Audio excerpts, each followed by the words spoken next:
The great vessels leaving the heart either are returning blood back to atria or they are carrying blood away from the heart, away from the ventricles. So here is a list of the great vessels that we'll point out: superior vena cava, inferior vena cava, coronary sinus, pulmonary trunk, the right and left pulmonary arteries, the right and left pulmonary veins, the aorta, and the ductus arteriosus.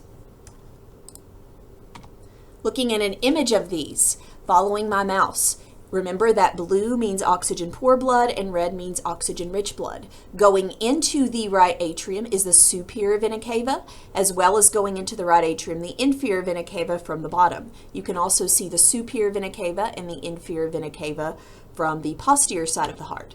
Back at the anterior side of the heart, also in blue here, we see the pulmonary trunk. This is the vessel that takes oxygen-poor blood from the right ventricle toward the lungs. So branching off of the pulmonary trunk, you have the left pulmonary arteries, and then going under this arch and over, you have the right pulmonary arteries. And they will end up branching into pulmonary capillaries that surround alveoli of the lungs and pick up oxygen. Going from the back, you can't see the pulmonary trunk, but you can see the right pulmonary arteries and the left pulmonary arteries. And of course, these would continue toward the lungs. They're just cut off here. In red, we see this large vessel. This is the aorta. It comes up, we call that the ascending aorta, makes an arch over the heart. We call that the aortic arch. Then going down behind the heart, we call it the descending aorta.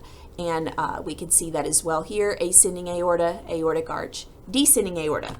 Back to the anterior side, it's harder to see these from the anterior, but you've got those red oxygen-rich vessels coming into the left atrium, coming back from the lungs. These are your left pulmonary veins and your right pulmonary veins on this side.